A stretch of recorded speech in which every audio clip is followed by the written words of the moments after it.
सब पाइल्स यानी कि बवासीर के बारे में पढ़ेंगे।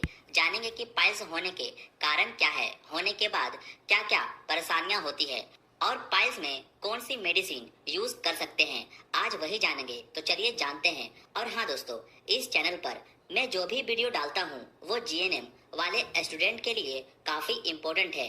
वैसे आप किसी भी मेडिकल फील्ड से हो, ये सब इंफॉर्मेशन आपको पता होनी चाहिए, इसलिए वीडियो को पूरा देखें और समझें। पहले समझते हैं पाइल्स को। तो आपको बता दें, पाइल्स को हिमोरॉइड के नाम से भी जाना जाता है, जिसे हिंदी में हम सब बवासीर के नाम से जानते हैं।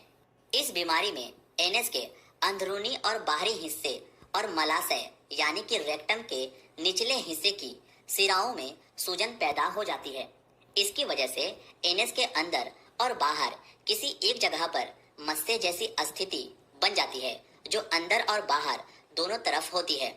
जैसा कि आप इस इमेज को देखकर समझ सकते हैं, एनएस एरिया में वेन या ग्रुप ऑफ वेन्स में स्वेलिंग आना यानी कि इनका फूल जाना पाइल्स कहलाता है। इसमें स्टूल पास करने के बाद कभी कभी ब्लीडिंग भी आती है। अब इसका आप स्क्रीनशॉट ले लो, फिर मैं आगे बढ़ता हूँ। अब जानते हैं टाइप ऑफ पाइल्स कि पाइल्स के प्रकार कितने होते हैं। तो पाइल्स के 3 प्रकार होते हैं। पहला, इंटरनल पाइल्स। इंटरनल पाइल्स उसे कहते हैं जो एनएस के रास्ते में अंदर की तरफ हो तथा स्किन से ढकी हो। जैसा कि आप इस इमेज को देखकर समझ सकते हैं कि इंटरनल पाइल्स कैसे एनएस के अंदर हुआ है। इंटरनल पाइल्स को नॉर्मली बाहर से देखने पर वो दिख नहीं पाते, यह अंदर में होता है। जैसा कि आप देख रहे हैं, यहाँ पर देखिए लिखा भी है इंटरनल हेमोरॉइड। दूसरी होती है एक्सटर्नल पाइल्स। जैसा कि दोस्तों यह नाम से ही जाहिर है कि यह बाहर की ओर रहेगा। यह एनएस की सराउंडिंग वेन्स में होता है। जैसा कि आप इस इमेज में देख रहे हैं, इसी तरह से बाहर की ओर वेन्स स्वेलिंग हो जाते हैं। अब तीसरी आती है, वह है कंबाइंड पाइल्स।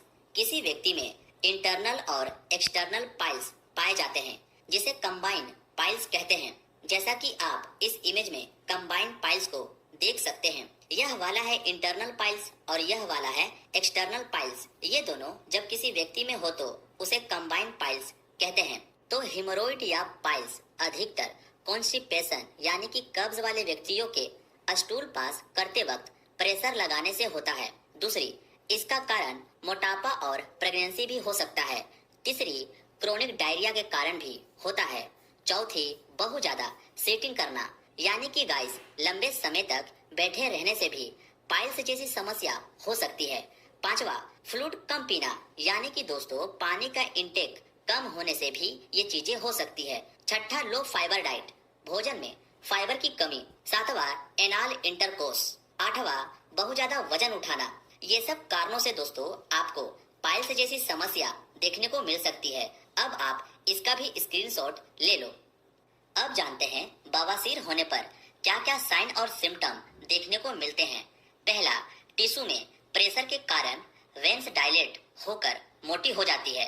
वेन्स डायलेट का मतलब वेन्स फैल जाते हैं, ठीक है। दूसरी, painless bleeding, bright red colour का ब्लड स्टूल के साथ दिखाई देता है। तीसरा, डिस्कम्फर्ट, बेचैनी, पीड़ा। चौथा, प्रोलैप्स। पांचवा, ईचिंग एंड हैवीनेस, खुजली तथा भारीपन। छठा, several pain at anus region, गुदा मार्ग में असहनीय दर्द। सातवां, difficulty in walking and sitting, उठने बैठने व चलने फिरने में परेशानी। ये सब मेन सिम्टम है जो हिमोरॉइड के पेशेंट में देखने को मिलता है। अब इसका भी आप स्क्रीनशॉट ले लो। जिस व्यक्ति को यदि बवासीर है तो उसे निर्देश कुछ इस तरह से दिया जा सकता है। कम से कम 8 से 10 ग्लास पानी पर डे पिए और खाने में अधिक से अधिक फाइबर ले। कॉन्स्टिपेशन यानी कि कब्ज को दूर रखें। ऐसी कुर्सी या स्थान पर बैठे कि हिमोरॉइड या पाइल्स में प्रेशर न पड़े तथा खिंचाव न हो। आराम से बैठकर गर्म पानी से स्नान करें। इफेक्टेड पार्ट को मॉइस्ट रखें। इसके लिए साफ कपड़े का प्रयोग करें या क्रीम अथवा वैसलीन लगाएं। अधिक से अधिक अनाज फाइबर खाएं। ये सब कुछ निर्देश होते हैं जो पाइल्स वाले पेशेंट को अपनाना चाहिए। जल्दी से इसका भी स्क्रीनशॉट ले लो। अब बात करते हैं ट्रीटमेंट के बारे में कि हेमोरॉइड में क्या ट्रीटमेंट ली जाती है। तो गैस कम करने हेतु ओमी 20 नाम का कैप्सूल आता है, जिसका कॉम्पोजिशन ओमिप्राजोल 20 mg होता है। इसका इस्तेमाल भूखे पेट सुबह शाम खाने से पहले लेनी है। या एसेरा नाम की भी कैप्सूल आती है, जिसका कॉम्पोजिशन रेबेप्राजोल होता है। ये भी गैस कम करने की दवा है, जिसे आप भूखे पेट सुबह शाम खाने से पहले ले सकते हैं। अब जानते हैं कॉन्स्टिपेशन यानी कि कब्ज कम करने की दवाओं के बारे में, जो लूज नाम से सिरप आती है, जिसका कॉम्पोजिशन लेक्टुलोज सॉल्यूशन होता है। इसका इस्तेमाल 15 से 20 ml रात को सोते वक्त लेना होता है। और हाँ दोस्तों, आप सबका स्क्रीनशॉट लेते चले, ये सब सारी चीजें आपके लिए इम्पोर्टेंट है। अब आगे बढ़ते हैं। इसके अलावा अगर ब्लड लॉस हो तो ऑट्रिन नाम की कैप्सूल आती है, जिसका composition cyanocobalamin, ferrous, fumarate and folic acid होता है। इसको आप ले सकते हैं। टैबलेट वेनेक्स 500 mg, जिसका composition diosmin 450 mg and hesperidin 50 mg होती है। इसकी 2 गोली सुबह दोपहर शाम 3 दिन तक तथा इसके बाद 2 गोली सुबह शाम अगले 3 दिन तक तथा 1 गोली अगले 15 दिन तक दी जानी चाहिए।